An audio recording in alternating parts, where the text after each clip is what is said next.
The inventory listed everything: the furniture, room by room, the silver, the wine cellar and its contents, numbered down to the last dusty bottle of port, the debts, itemized with the particular cruelty of solicitors who had been waiting a long time to be paid. And then near the bottom of the third page, between a listing of the kitchen stores and a note about the condition of the east wall, a single line that stopped Cassian Deverell mid-sentence. One resident, female. Name, Miss Thorne. Status, unclear. He read it twice. Then he set down the papers and looked out the window of his solicitor's office at the gray Halifax street below, where a dray horse was standing in the November rain with the patience of something that had long since made its peace with misery. "Unclear," he said. Mr. Pelham, who had been his solicitor for 11 years, and had the manner of a man who had stopped being surprised by anything during the reign of the previous king, did not look up from his own papers. "So it would appear. What does that mean, unclear?" "It means," Pelham said, finally setting down his pen, "that the previous owner of Ashgrove Hall did not see fit to explain her presence before he died. She was there when the estate was assessed. She remained there throughout the period of sale. She is, as far as we can determine, still there now." Cassian Deverell, the new Duke of Alverston, looked back at the paper in his hand. Miss Thorne. Status, unclear. He had bought Ashgrove Hall because it was sound and large, and the price had been reasonable for a man in his position. He had not bought it expecting to find a woman living in it, like a piece of furniture someone had forgotten to move.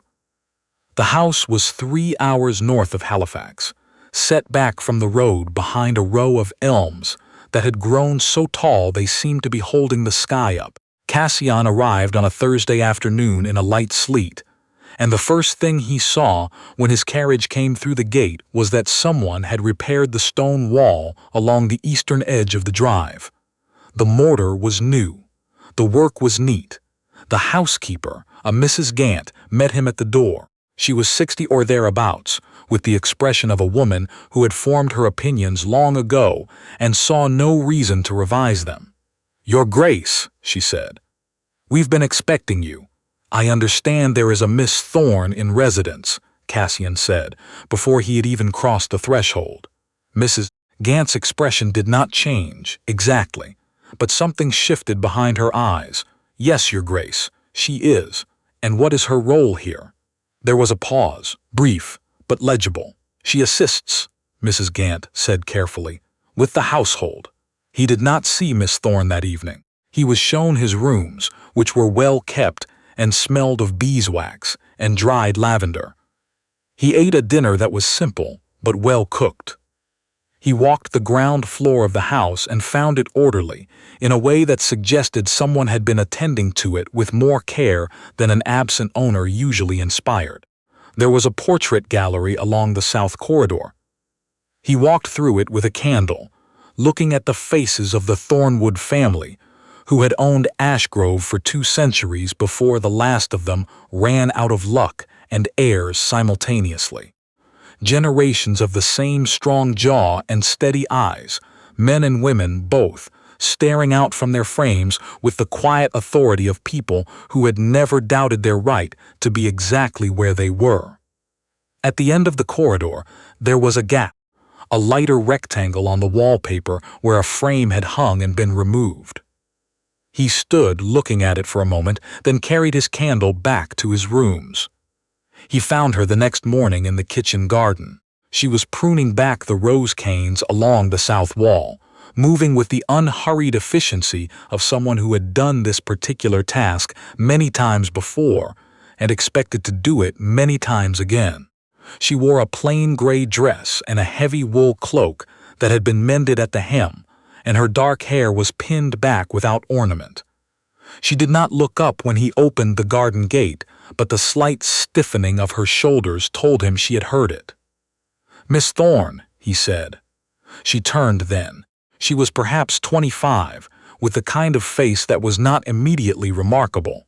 Steady dark eyes, a composure that sat very still on her features, but which, once looked at, was difficult to stop looking at.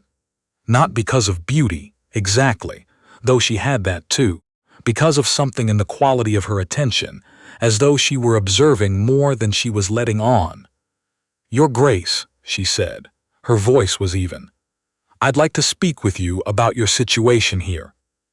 Of course. She set down her pruning shears with a small, deliberate movement. "Shall we go inside?" They sat in the small sitting room off the kitchen corridor. Mrs. Gant brought tea, and then removed herself with the air of a woman who had better things to do and was relieved to have an excuse to do them. "I'll be direct," Cassian said. "You were listed on the inventory of the estate as a resident of unclear status. I need to understand what that means." Miss Thorne folded her hands in her lap. She had the still quality of someone who had learned to wait. "I help Mrs. Gant with the household management," she said. "I've done so for some time, and before that," a pause, "small but there. I was a companion to the late Lord Thornwood's wife," she said. "Before Lady Thornwood died, that was several years ago, I'm told. Yes, and in the years since," she looked at him steadily, "I made myself useful." There was something in the way she said it, not quite defiant, not quite resigned, but with the quality of a sentence that had been very carefully edited before being spoken, that made him want to push further. He didn't, not yet. "The estate has been sold," he said instead. "That means your arrangement, whatever it was, has changed. I'll need to know whether you wish to remain in a formal capacity, or whether you would prefer." "I would prefer to remain," she said, quickly. Just a fraction too quickly, he looked at her. She met his gaze without flinching. "Very well," he said. "We'll discuss the particulars with Mrs. Gant." It was Thomas, the head groom, who told him first. They were in the stables on the second evening, and Cassian was asking about the horses, and Thomas was a man of perhaps 50, who spoke in short declarative sentences, and had clearly been in charge of this stable for long enough that he thought of it as his. "She knows every inch of this estate," Thomas said, "of nothing in particular," which meant it was not of nothing in particular at all. "Miss Thorne?" Cassian said. "Aye." Thomas ran a brush along the flank of a gray mare without looking up. "Grew up here, didn't she?" Cassian kept his voice neutral. "Did she?" Thomas appeared to reconsider whether he'd said too much, and then to conclude that he had not said enough. "Lord Thornwood was her father," he said, "though he never said so public. Her mother was, well, it wasn't spoken of. She lived here quiet, never made claims. After her mother died and his lordship's health went, she just stayed, kept things running." Cassian thought about the neat mortar on the garden wall, the well-tended gallery, the house that had been waiting for him in perfect order. "And the portrait at the end of the south corridor," he said. Thomas looked up then. His expression was careful. "She took it down herself," he said, "the week you were announced." Cassian did not speak to Miss Thorne about what Thomas had told him, not immediately. He was not sure, yet, what he meant to do with the information, and he had long since learned that there was no advantage in revealing your hand before you decided whether to play it. But he watched her. He watched how she moved through the house. Not like a servant, or not only like a servant. There was a quality to it, a kind of territorial ease in the way she knew where everything was, the way her hand rested briefly on the newel post at the foot of the stairs, the way she sat at the kitchen table, with her back to the warmth of the range and looked out the window at the elm trees with an expression that had nothing of a servant in it at all. That expression was something older and quieter. It was the expression of someone looking at something they owned, or had owned, or had believed for a long time that they would one day own. He found himself thinking about that gap on the wall of the portrait gallery, that lighter rectangle where a frame had been. His mother arrived on a Saturday, announced by a letter that arrived 20 minutes before she did. Lady Deverell was a woman of 60, who conducted all aspects of her life with the velocity and impact of weather. She came into Ashgrove Hall, looked it over once from the entrance hall, pronounced it adequate, and demanded to know where the housekeeper was. "Mrs. Gant manages the household," Cassian said. "There is also a Miss Thorne who assists." His mother looked at him with the particular expression she reserved for situations in which she suspected he was not telling her something. "Who is Miss Thorne?" she said. "A dependent of the previous owner." "A dependent," his mother repeated in the tone she might have used if he had said a crocodile. "She is useful," Cassian said, "and competent, and I have asked her to remain." His mother said nothing further about it then, which meant she was saving it. She was introduced to Miss Thorne at dinner, where Miss Thorne sat at the lower end of the table with the quiet correctness of someone who had calibrated their position exactly and had no intention of exceeding it. His mother watched her throughout the meal with the attention of a naturalist observing an unfamiliar species. Afterward, when Miss Thorne had excused herself, his mother said, "She pours tea exactly as Lady Ashbrook does. You remember Lady Ashbrook? Same school." "I wasn't aware," Cassian said. "No," his mother said, "I don't suppose you were." He found the letter in the library. He had not been looking for it.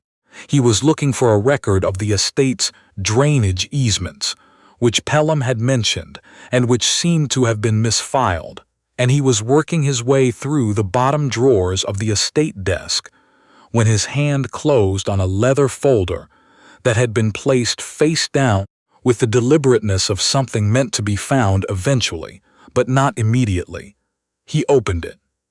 "To whoever holds Ashgrove Hall after my death, I write this in full knowledge that I have made a ruin of what I had.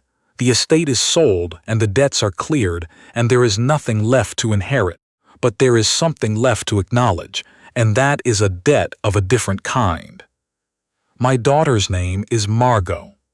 She has gone by Thorne, which was her mother's name, and I did not give her mine because I was a coward, and because in those years I thought the world would permit me to be one. I know now that it does not. She was born at Ashgrove in the January of 1801, to a woman I loved but did not marry because I was already promised to another, and too weak to break what had been arranged. Her mother died of a fever when Margot was 14.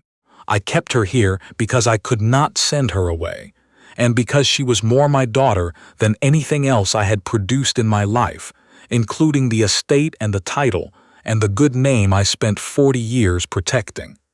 She will not tell you who she is. She is too proud, and she learned her pride from me, which is perhaps the only worthy thing I gave her. She has managed Ashgrove for 3 years without a wage she would accept, because she loved it, because it was hers, in every way that mattered, and none of the ways that counted. I cannot give it back to her. But I ask you, whoever you are, to see her for what she is. Her name is Margot Thornwood. That is who she is. I should have said so long ago. Ashgrove, October 1823. Edward Thornwood, 5th Baron Ashgrove. Cassian sat with the letter for a long time. Outside, the elms were bare against a white sky. The clock on the mantel made its careful sound in the silence of the room. He thought about Miss Thorne. Margot, in the kitchen garden with her pruning shears. The particular steadiness of her voice when she said I would prefer to remain. The way she had looked at him across the tea table with those still, watchful eyes, as though waiting for something she had long since stopped expecting. He thought about the blank rectangle at the end of the portrait gallery. He thought about what it cost a person to take down their own portrait. He did not find her that day.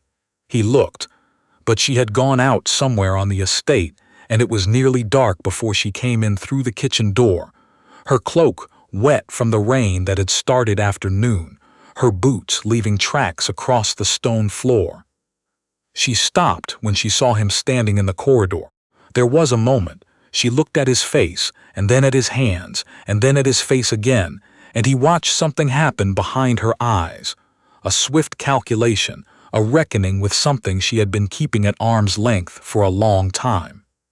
"You found it," she said. "Yes. She stood very still. She had the quality of a person bracing for something, in the way of someone who had braced for things before and survived them, and expected to survive this, but was not looking forward to it. "I should have told you," she said. "Why didn't you?" She was quiet for a moment. The rain came harder against the kitchen window. "Because it changes nothing," she said at last. "Legally, the estate is sold. My father's letter it's a moral document, not a legal one. I have no claim. Telling you would only have made my position here more complicated, and I didn't want to." She stopped, started again, more carefully. "I didn't want your pity. Is that what you thought I'd give you?" "I didn't know what you'd give me," she said. "I still don't." He looked at her. The steadiness of her, which he had initially mistaken for coolness and had since come to understand, was something else entirely. A long-practiced discipline, the composed surface of someone who had felt very much, and learned very carefully not to show it. "Your name is Margot Thornwood," he said. She flinched. It was small, barely anything, but it was the first involuntary thing he had seen from her, and it undid him a little. "That name has no legal standing," she said. "I'm not interested in its legal standing," he said. "I'm interested in whether it's yours." She looked at him for a long time. Something moved through her expression, passed through and was gone, and left a different kind of stillness in its wake. Something less defended than the stillness that had been there before. "Yes," she said quietly, "it's mine." 3 days after that, a man arrived at Ashgrove with 2 solicitors, and the manner of someone who had decided in advance that he was in the right. His name was Aldous Vane, and he was a cousin, distant on the Thornwood side, who had apparently believed, in the complicated way of men who are accustomed to inheriting things without working for them, that some portion of the Thornwood estate should have come to him. The fact that the estate had been sold legally and the debts cleared was, in his view, a detail. He sat in the drawing room with his solicitors arranged beside him like parentheses, and explained, in the tone of a man explaining something to a rather slow child, that there were certain entailment questions that had not been fully resolved, and that, until they were the current occupant of Ashgrove Hall, he meant Cassian, might find his tenure rather more uncertain than he'd supposed. Cassian listened to this with the patience of a man who had dealt with Aldous Vanes before, in various forms, across various situations. Then he said, "Are you aware that Lord Thornwood left a sworn statement, witnessed and dated, acknowledging a legitimate heir?" Aldous Vane blinked. One of the solicitors shuffled his papers. "No such document," Vane began. "It exists," Cassian said. "My solicitor in Halifax has been notified. The original is secured." He had sent Pelham a copy that morning, with a note requesting he look into the matter of what bearing, if any, a father's sworn acknowledgement of an illegitimate child had on questions of inheritance and title in the current law. He did not yet know the answer to that question, but Aldous Vane did not know that. Vane looked at his solicitors. His solicitors looked at each other with the expression of men who were recalculating their fees. "There will need to be an investigation," Vane said, but with rather less assurance than before. "By all means," Cassian said pleasantly. "My solicitor will be in touch." Afterward, he found Margot in the portrait gallery. She had rehung the portrait. It was the first thing he noticed. The frame back in its place at the end of the row, the Thornwood face looking out from it with the same composed certainty as all the others. She was standing in front of it with her back to him, and she didn't turn around when he came in, though she knew he was there. "He sent 2 solicitors," she said. "He did. I don't think they'll return." A pause. He came to stand beside her, and they both looked at the portrait. The girl in it was perhaps 15 or 16, painted in the style of the period, with the faint formality that sittings of that sort demanded. But the eyes were the same, that particular quality of attention. "My father commissioned it the year before my mother died," Margot said. He hung it here without explanation. No one asked. That was the strange thing, no one asked. People often don't, Cassian said, when they suspect the answer will require something of them. She turned to look at him then. Her expression was one he hadn't seen before. Not quite open, not quite guarded, but something in between, something that was perhaps the beginning of a thing that hadn't yet been named. "What are you going to do?" she asked. He had been thinking about this for 3 days, about what Pelham had written back, that the letter was not, strictly, a legal document of acknowledgement in the formal sense, but that it might, in the right circumstances, carry weight, that there were avenues, that it was not impossible. That was the other thing he had been thinking about, the thing that was harder to name, which was the way she had looked at him in the kitchen corridor, in the rain, the way she had said "it's mine," meaning the name, meaning the history, meaning this house and these elm trees and this particular gray November light, and the way something in his chest had responded to it, which was inconvenient and surprising, and, he was increasingly convinced, not going away. "I think," he said carefully, "that there is a question of what is right and a question of what is legal, and that they are not the same question, and I think I would rather address both than only one." She looked at him steadily. "That's not an answer." "No," he agreed. "It isn't."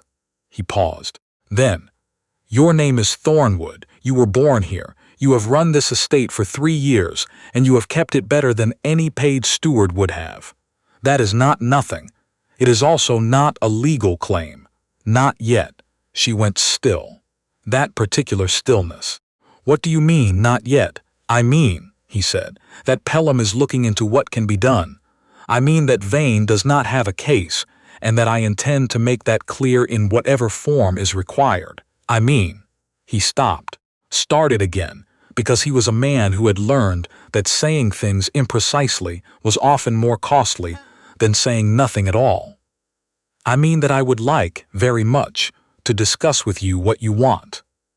Not what is possible, and not what is legal, and not what is sensible given the circumstances. What you want." Margot looked at him for a long moment.